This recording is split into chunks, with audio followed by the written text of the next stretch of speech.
하느님이시요 사람이신 그리스도의 시. 베드로의 집 부엌에서 교훈과 세례자가 붙잡혔다는 기별. 다시 베드로의 집 부엌이다. 생선과 고기, 치즈, 말랐거나 시든 과일, 꿀을 바른 푸아스 남은 것들이 담긴 접시들이 우리 토스카나 지방의 반죽통 같은 일종의 찬장에 쌓여 있는 것으로 보아 식사가 푸짐했던 모양이다. 포도주 항아리들과 잔들이 아직 식탁 위에 어지럽게 놓여 있다. 베드로의 아내는 남편을 기쁘게 하려고 기적적인 일을 하였고 하루 종일 일하였다. 이제는 피곤하지만 만족하여 한 구석에 있으면서 남편이 하는 말과 다른 사람들이 하는 말을 듣고 있다. 그 여자는 남편을 바라본다. 남편이 좀 까다롭기는 해도 그에게는 위대한 사람임이 틀림없다. 전에는 배니, 그물이니, 물고기니, 돈이니 하는 말만 하던 남편이 새로운 말을 하는 것을 들을 때에는 마치 너무 강한 빛으로 눈이 부신 듯이 눈을 깜빡인다. 베드로는 예수께 식사를 대접한 것이 기뻐서 그런지, 나온 음식이 푸짐했기 때문에 기뻐서 그런지 오늘 저녁은 정말 영감이 떠올라서 그에게서는 군중들에게 설교할 미래의 베드로의 모습이 나타난다. 동료가 어떤 비판을 하였기에 잘 짜여진 베드로의 이런 대답이 나왔는지 모르겠다. 그들은 바벨탑을 쌓던 사람들이 당한 것과 같은 일을 당할 거야. 그들의 교만으로 그들의 이론이 무너져서 거기에 깔리고 말 거야. 안드레아가 형에게 반론을 제기한다. 그렇지만 하느님께서는 지극히 자비로우셔. 하느님께서는 그들에게 뉘우칠 시간의 여유를 주시려고 무너지는 것을 막으실 거야. 그런 생각 말아라. 그들은 그들의 교만을 완성하기 위해서 중상과 박해를 쓸 거다. 오, 나는 그걸 벌써 예감한다. 우리를 가증스러운 증인들처럼 흩어버리려고 우리를 박해할 것을. 그리고 그들이 진리를 음흉하게 공격하겠기 때문에 하느님께서 벌을 주셔서 그들은 멸망할 거다. 우리가 저항할 힘이 있을까? 하고 토마가 묻는다. 바로 그거야. 나는 그럴 힘이 없을 걸세. 그렇지만 나는 선생님을 믿어. 이렇게 말하면서 베드로는 선생님을 가리킨다. 예수께서는 당신의 표정이 풍부한 얼굴을 가리시려는 것처럼 머리를 조금 기울이시고 서서 들으시며 잠자코 계시다. 나는 하느님께서 우리 힘에 겨운 시련은 주지 않으시리라고 생각해 하고 마테오가 말한다. 그렇지 않으면 적어도 시련에 따라서 우리 힘을 더 세게 해주실 거야 하고 알페오의 야고보가 결론을 내린다. 하느님께서는 벌써 그렇게 해주셔. 나는 부자고 권력이 있었어. 만일 하느님께서 당신 계획을 위해 나를 보존하고자 하지 않으셨더라면 나는 박해를 당하고 문둥병자가 되었을 때 실망해서 죽었을 거야. 나 자신에 대해 심한 증오를 품었을 거야.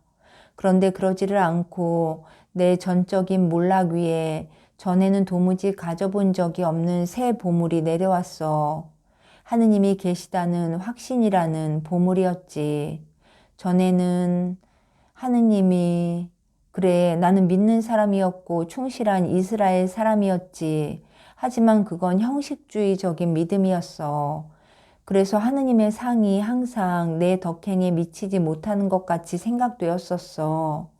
내가 이 세상에서 아직 대단한 사람이라고 느꼈기 때문에 감히 하느님과 논쟁을 했었어. 시몬 베드로의 말이 옳아. 나도 나에 대한 자기 칭찬과 만족으로 바벨탑을 쌓고 있었어.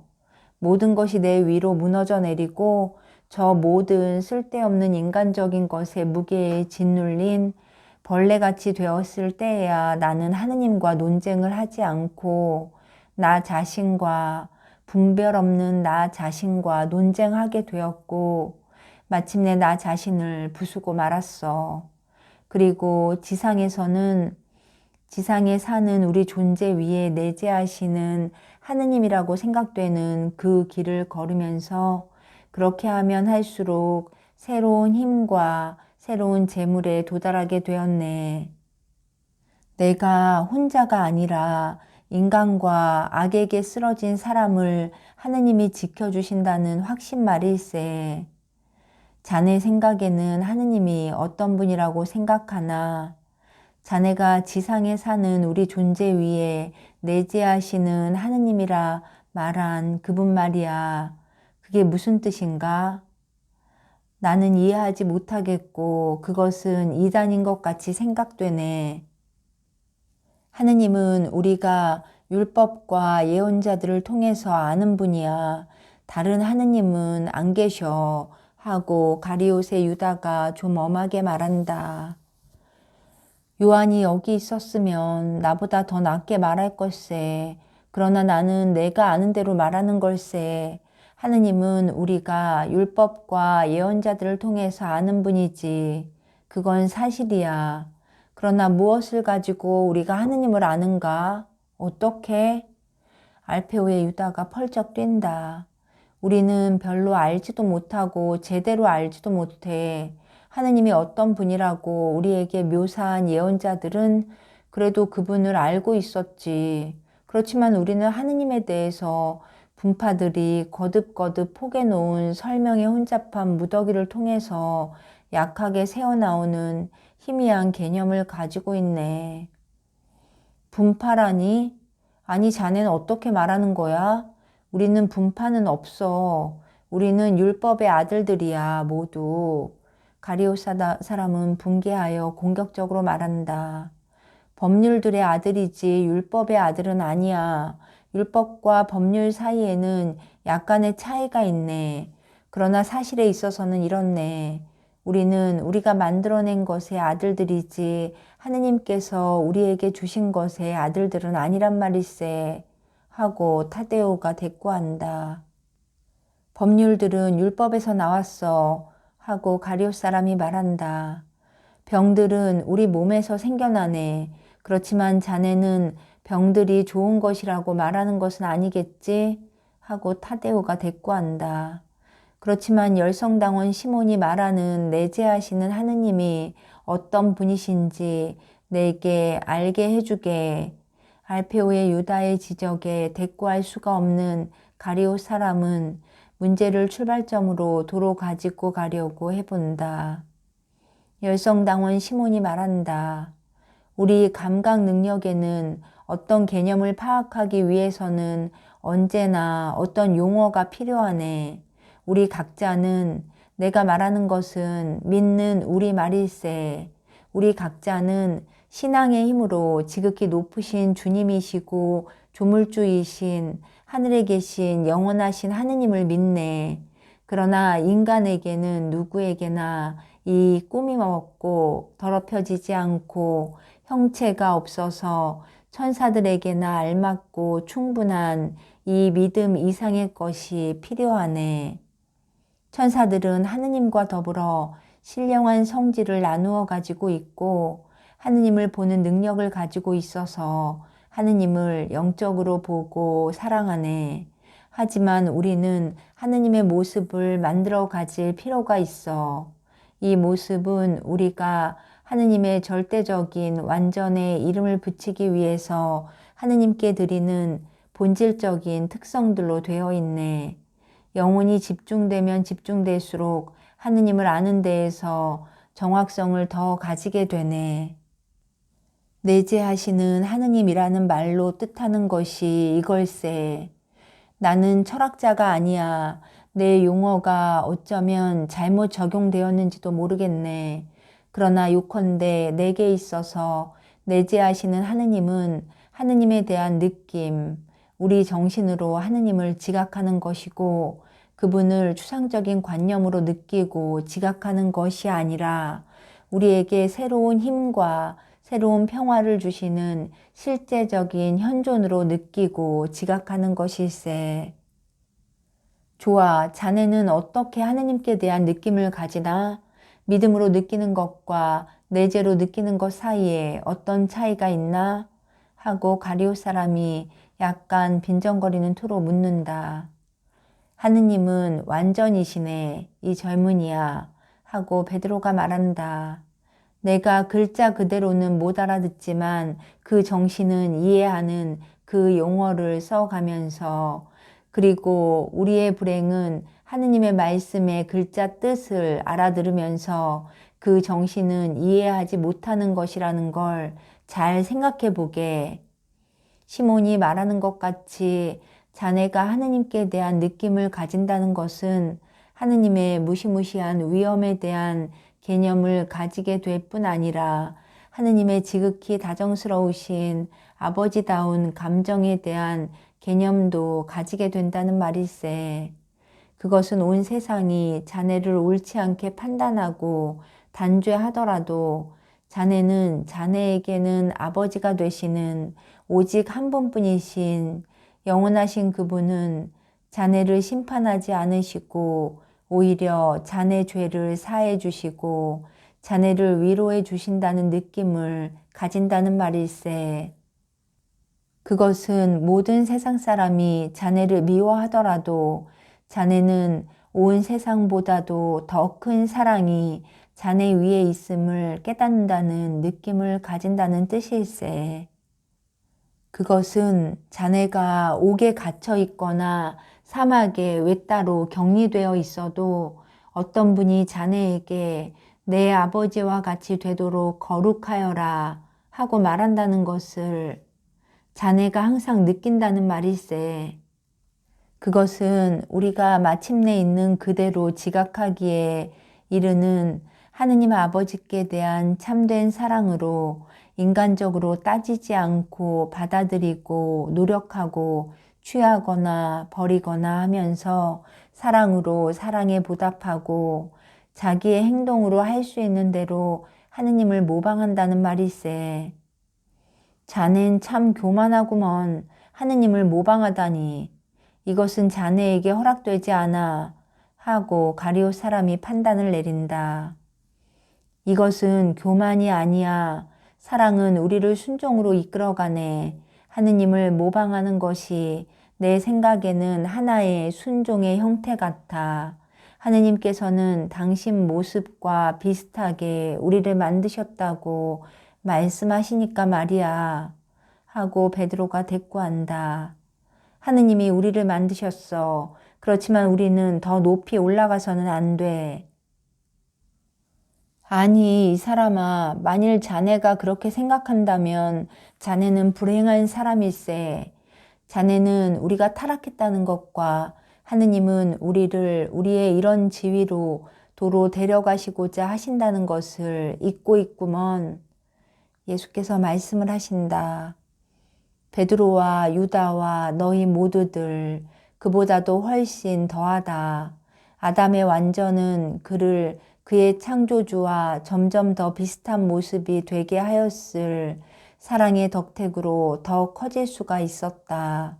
죄에 흠이 없었더라면 아담은 하느님의 가장 깨끗한 거울이었을 것이다. 그렇기 때문에 내가 너희들에게 하늘에 계신 아버지께서 완전하신 것과 같이 완전하여라 하고 말하는 것이다. 아버지와 같이, 그러니까 하느님과 같이란 말이다. 베드로도 썩 잘 말했고 시몬도 그렇다. 그들의 말을 기억하고 그것을 너희 영혼에 적용하기를 부탁한다. 베드로의 아내는 남편이 이렇게 칭찬 듣는 것을 듣고 기뻐서 하마터면 기절할 뻔하였다. 그 여자는 지극히 행복하여 조용히 그의 베일 뒤에서 울고 있다. 베드로는 어떻게나 얼굴이 새빨개졌던지 뇌졸중을 일으킨 것 같다. 그는 한동안 잠자코 있다가 말한다. 자, 그럼 상급을 주십시오. 오늘 아침의 비유, 다른 사도들도 베드로와 합류하여 말한다. 그렇습니다. 선생님이 말씀하셨어요. 비유는 비교를 이해하게 하는데 매우 유익합니다. 그러나 저희들은 그 비유들이 비교 이상의 뜻이 있다는 것을 깨닫습니다. 왜 그 사람들에게 비유로 말씀하십니까? 그들에게는 내가 설명하는 것 이상의 것을 알아듣는 은혜가 주어지지 않았기 때문이다. 너희들에게는 훨씬 더 많이 주어진 것은 내 사도들인 너희는 신비를 알아야 하기 때문이다. 따라서 너희들에게는 하늘나라의 신비를 이해하는 은혜가 주어졌다. 그렇기 때문에 비유의 정신을 이해하지 못하면 물어보라고 너희에게 말한 것이다. 너희는 모든 것을 바쳤다. 그래서 이번에는 너희들도 모든 것을 줄 수 있게 하려고 너희에게 모든 것이 주어진 것이다. 너희들은 애정, 시간, 이해관계, 자유, 목숨 따위 모두를 하느님께 바친다. 그래서 하느님께서도 그 갚음으로 그리고 너희들이 너희들 뒤에 오는 사람들에게 하느님의 이름으로 모든 것을 줄 수 있게 하시려고 너희에게 모든 것을 주신다. 그래서 가진 사람은 더 풍성하게 받을 것이다.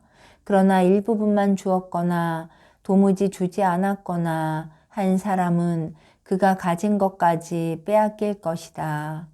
내가 그들에게 비유로 말하는 것은 그들이 보면서 하느님의 말씀에 찬성하겠다는 그들의 의지가 비추어 주는 것만을 발견하게 하려는 것이고, 그들이 귀 기울여 들으면서 역시 찬성하겠다는 의지로 듣고 이해하게 하려는 것이다. 그런데 너희들은 이런 것을 본다. 즉, 많은 사람이 내 말을 듣지만 하느님 편이 되는 사람은 별로 없다. 그들의 정신에는 착한 뜻이 없다. 그들에게는 이사야의 예언이 맞아 들어간다.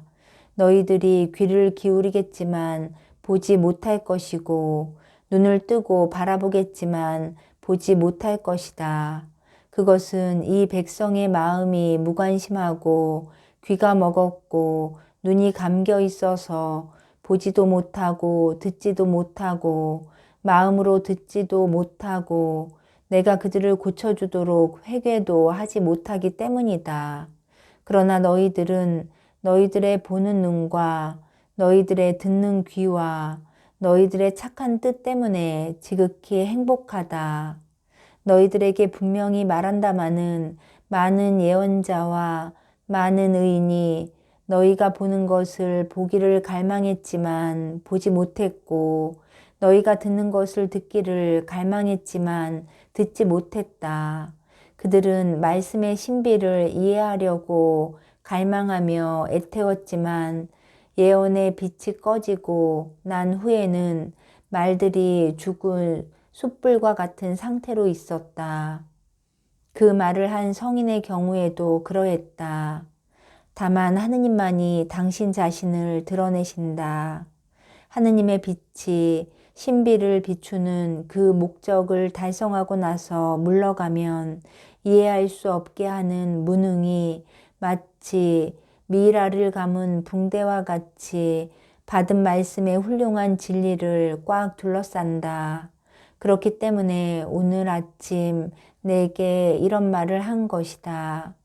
내가 내게 준 것을 모두 도로 찾아낼 날이 올 것이다 하고, 지금은 내가 기억을 하지 못한다. 그러나 이 다음에 내 위에 빛이 올 것인데 잠깐 동안만 머물려고 오지 않고 영원한 영과 내 영을 깨질 수 없는 결합으로 맺으려고 올 것이니 이 결합으로 인하여 하느님의 나라에 관한 내 가르침은 그르칠 수 없는 것이 될 것이다.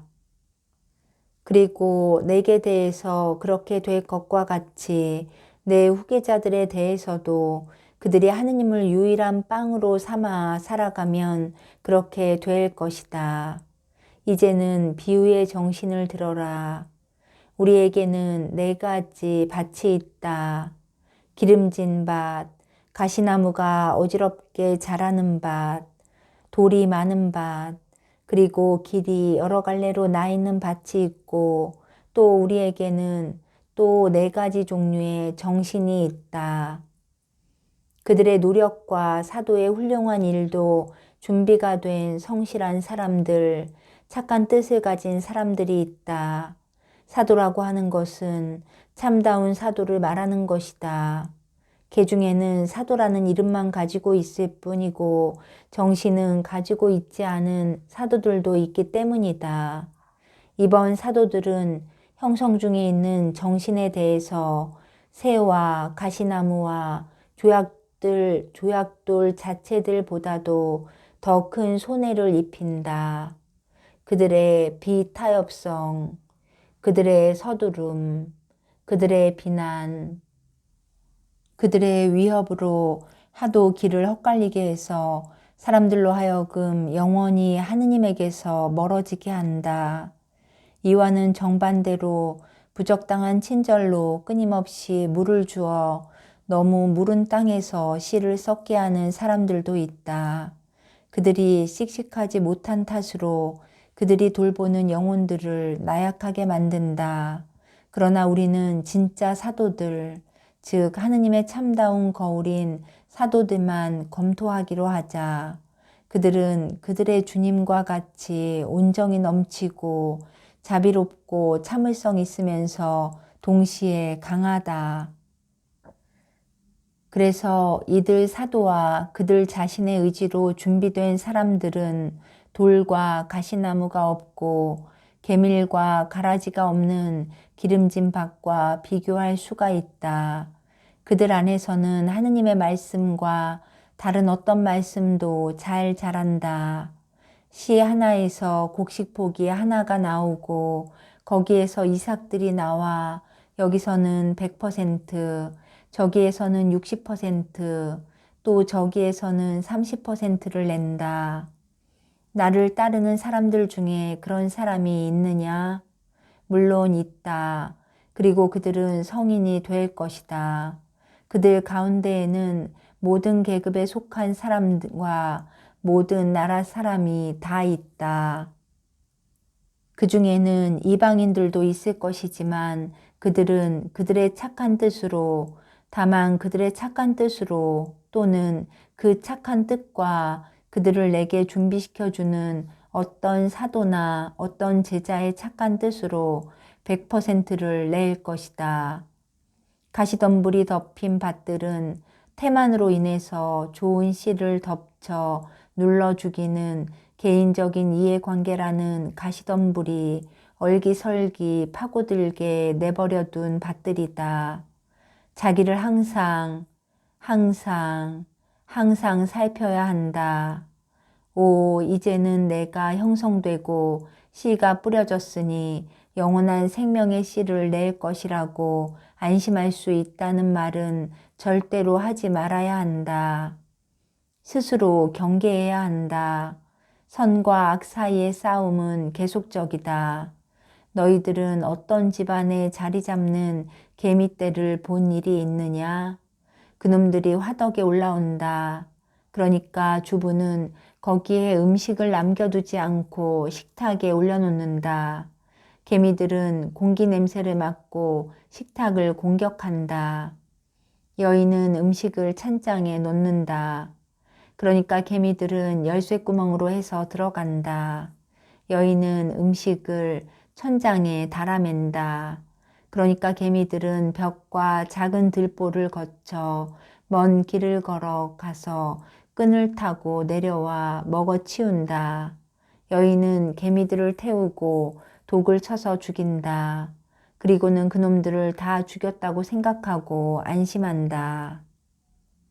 오, 그러나 감시하지 않으면 정말 깜짝 놀라게 된다. 방금 태어난 개미들이 나온다. 그래서 모든 일을 다시 시작해야 한다.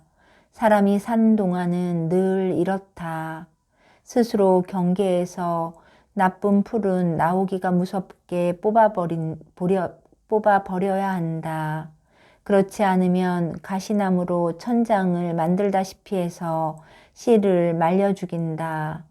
현세적인 걱정과 재산의 기만 따위는 가시나무를 얼기설기 뒤얽히게 해서 하느님이 씨 뿌리는 싹을 덮어서 이 싹을 만들지 못하게 막는다. 이제는 돌이 쫙 깔린 밭들을 보아라. 이스라엘에는 이런 밭이 얼마나 많은지 모른다. 이들은 내 사촌 유다가 아주 적절히 말한 것과 같이 법률의 자식들에 속하는 밭들이다. 거기에는 증언의 유일한 돌이 없고 율법의 돌이 없다. 있는 것은 사람들이 만들어낸 작고 보잘것없는 인간적인 법률들의 돌무더기 뿐이다. 돌이 하도 많이 쌓여서 그 무게로 율법의 돌을 덮은 딱지를 만들었다. 이것은 씨가 도무지 뿌리를 내리지 못하게 막는 돌무더기이다. 뿌리가 영향을 받지 못한다. 흙이 없으니 양액이 없다. 물은 밭고랑에 돌이 쫙 깔린 위에 괴어 있기 때문에 썩게 한다. 해는 밭고랑을 뜨겁게 해서 작은 풀들을 시들게 한다. 이것은 하느님의 단순한 가르침을 복잡한 인간적인 가르침으로 바꾸어 놓은 사람들의 정신이다. 그들은 내 말을 받아들이고 받아들여도 기꺼이 받아들인다. 그 즉석에서는 내 말이 그들을 흔들고 그들의 마음을 끈다. 그러나 그 다음에는 밭에서 즉 영혼과 정신에서 그럴듯한 말들을 늘어놓는 사람들의 모든 돌들을 치우기까지 땅을 파기 위하여 영웅적인 정신이 필요할 것이다. 그러면 씨가 뿌리를 내리고 든든한 포기가 생겨날 것이다. 그렇지 않으면 아무것도 생겨나지 않는다. 사람들의 보복을 무서워하면 그것으로 끝장이다. 그렇지만 이 다음에는 어떻게 될까? 세도가들이 내게 어떻게 할까? 하고 생각하기만 하면 끝장이다. 불쌍한 씨는 영양분이 없어 시들 것이나 돌무더기 전체가 참 계명에 대체된 100가지, 1000가지 계명의 헛된 소리로 요란하게 흔들리기만 하면 그만이다. 그러면 사람은 그가 받은 씨와 더불어 죽고 만다. 이스라엘은 이런 사람 투성이이다. 하느님께로 가는 길이 어떻게 인간의 권력의 길과 반대 방향으로 가는지 이것으로 설명된다. 끝으로 길이 여러 갈래가 나고 먼지가 쌓인 벌거숭이 밭들이 있다. 이것은 세속적 쾌락을 즐기는 사람들과 이기주의자들의 밭이다. 그들의 안락이 그들의 법률이고 향락이 그들의 목적이다. 필요하지 않고 활동을 안 하고 웃고 먹고 하는 것. 세속의 정신이 그들에게 있어서는 왕이다. 세속적 쾌락에 대한 취미의 먼지가 땅을 덮어서 땅이 불모가 된다. 주의 산만을 상징하는 새들이 생활을 더 쉽게 하려고 터놓은 수많은 길을 덮친다. 세속, 즉 마귀의 정신이 모든 관능성과 모든 경솔함을 받아들이는 이 땅에 떨어진 씨란 씨는 모두 먹고 못쓰게 만든다. 알아들었느냐? 또 질문할 다른 것이 있느냐? 없어. 그러면 내일 가파르나움으로 떠나기 위해 쉬러 갈 수 있겠다. 나는 과월절을 지내러 예루살렘으로 가는 여행을 시작하기 전에 또 한 군데 가야 할 때가 있다. 또 아리마테아로 지나갑니까? 하고 가리오 사람이 묻는다. 그것은 확실치 않다. 그것은 상황에 따라서. 문을 세차게 두드리는 소리가 들렸다. 아니, 이런 시간에 누굴까? 하고 베드로가 말하면서 문을 열러 가려고 일어난다. 그것은 엉망이 되어가지고 먼지를 뒤집어 쓴 채 나타나는 요한이었다. 그의 얼굴에는 눈물 자국이 완연하다. 자네가 여길? 하고 모두가 외친다. 아니, 무슨 일이 일어난 거야? 일어나신 예수께서는 다만 어머니는 어디 계시냐 하고만 물으신다. 요한은 도움을 받기 위한 것처럼 팔을 내밀고 나와 선생님 발 앞에 가서 무릎을 꿇으며 말한다. 어머님은 안녕하십니다. 그러나 저와 마찬가지로 또 많은 사람과 마찬가지로 눈물에 젖어 계십니다. 그리고 선생님께 우리 쪽에서 요르단강을 따라오시지 말라고 부탁하십니다. 어머님은 이 때문에 저를 이리로 도로 보내셨습니다. 그것은 선생님의 육촌 요한이 붙잡혔기 때문입니다. 그러면서 요한은 운다. 그리고 거기 있는 사람들이 커다란 근심에 사로잡힌다. 예수께서는 얼굴이 매우 창백해지신다. 그러나 혼란에 빠지지는 않으신다. 다만 이렇게만 말씀하신다. 일어나서 이야기하여라. 저는 어머님을 모시고 여자들과 같이 남쪽을 향해 갔습니다. 이삭과 티몬도 저와 함께 있었습니다. 여자 3사람, 남자 3사람이었습니다. 저는 어머님을 요한에게 모시고 가라고 하신 선생님의 명령을 따랐습니다. 아, 선생님은 그것이 마지막 하직 인사라는 것을 알고 계셨지요? 그것이 마지막 하직 인사가 되리라는 것을. 지난 며칠 동안의 뇌우 때문에 저희들은 몇 시간 동안을 지체했습니다.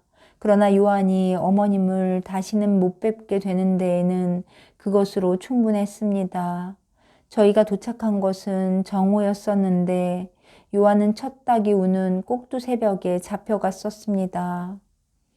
아니 어디로, 아니 어떻게, 누가 그의 동굴에서? 모든 사람이 묻는다. 모두가 알고 싶어 한다. 요한은 배신을 당했습니다. 그를 배신하는데 선생님의 이름을 썼습니다. 정말 추악한 짓이로구먼. 하지만 그게 누구였대? 하고 모두가 부르짖는다. 그러니까 요한은 몸을 떨면서 공기조차도 들어서는 안 될 이 소름 끼치는 말을 아주 작은 목소리로 말한다. 그 제자 중 한 명. 마음의 동요가 극도에 달한다. 어떤 사람들은 저주하고 어떤 사람들은 울고 또 어떤 사람들은 멍하니 조상처럼 움직이지 않고 있다. 요한은 예수의 목에 매달리며 외친다. 선생님 때문에 무섭습니다. 선생님 때문에, 선생님 때문에. 성인들에게는 돈 때문에, 돈과 실력자들에 대한 두려움 때문에, 보상의 유혹 때문에, 사탄에 대한 굴복으로 팔리는 배신자들이 있습니다. 1000가지, 10,000가지 때문에.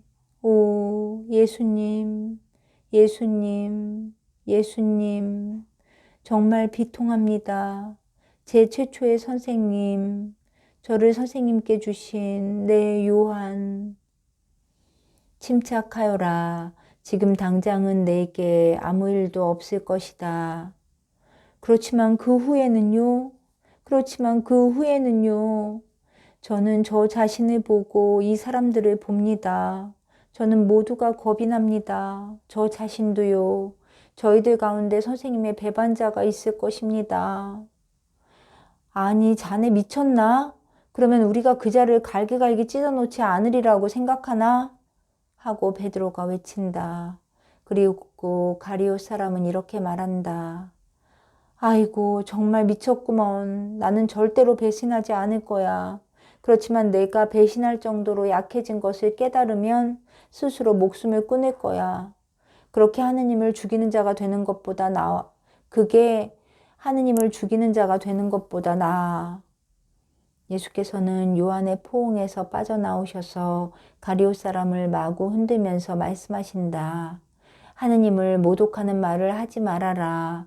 내가 그렇게 되기를 원치 않으면 아무것도 너를 약하게 하지 않을 것이다. 그리고 만일 그런 일이 있게 되면 울어야 하고 하느님을 죽이는 죄에 보태지는 죄를 짓지 말아야 할 것이다. 하느님과의 살아있는 유대를 끊는 사람이 약해지는 것이다. 그리고 머리를 식탁에 얹고 울고 있는 요한에게로 몸을 돌리시고 말씀하신다. 차근차근 말하여라. 나도 괴롭다. 그는 내 친척이었고 내 선구자였다. 저는 요한의 제자들밖에 보지 못했습니다. 비탄에 잠기고 배신자에 대해 경노한 제자들 중에 일부분이요. 다른 제자들은 요한이 죽을 때 곁에 있으려고 옥으로 요한을 따라갔습니다. 하지만 아직 죽지는 않았지. 지난번에 도망할 수 있었어. 하고 요한을 많이 사랑하는 열성당원이 그를 위로해 보려고 말한다. 아직 죽지는 않았지만 죽을 거야. 하고 요한이 대답한다. 그렇다. 죽을 것이다. 내가 그것을 아는 것과 같이 그도 알고 있다. 아무것도 이번에는 그를 구해내지 못할 것이다. 언제가 될지는 모르겠다. 그가 헤로데의 손에서 살아나오지 못하리라는 것은 안다. 예, 헤로데의 손에서요. 들으십시오. 요한은 우리도 갈릴레아에 돌아올 때에 지나온 에발산과 그리짐산 사이에 협곡 쪽으로 갔답니다. 메시아가 원수들에게 습격을 받아 돌아가시게 됐습니다. 그분이 선생님께 어떤 비밀을 말하기 위해 선생님을 보겠다고 하신답니다.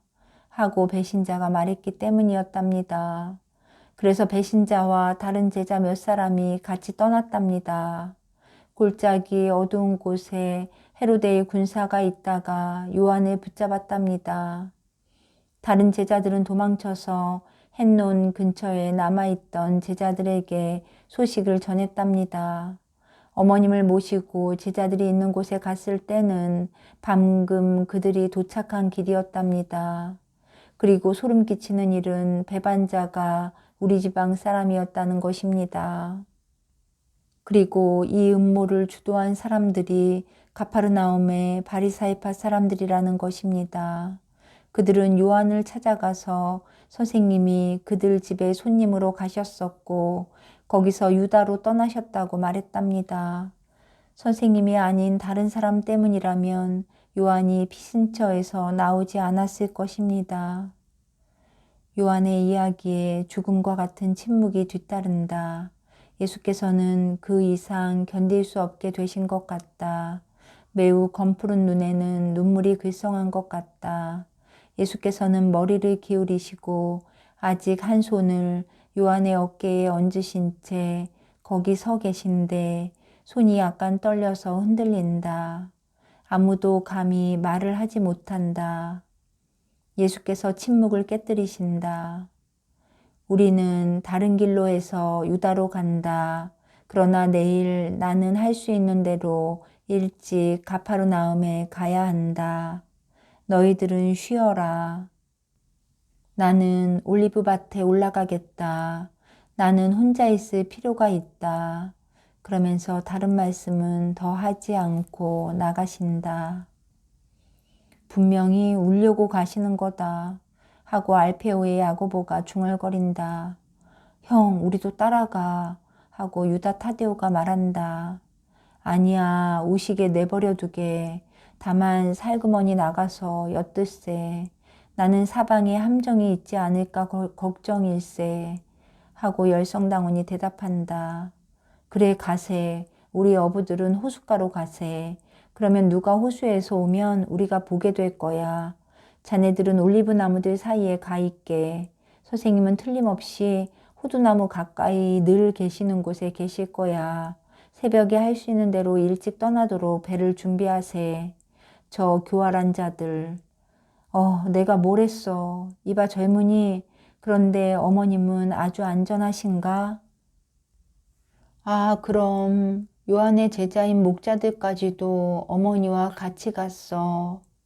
안드레아, 우리는 이제 우리의 요한을 다시는 볼 수 없게 됐어. 입 닥쳐. 입 닥치라고. 나는 이게 꼭 뻐꾸기 울음소리 같아.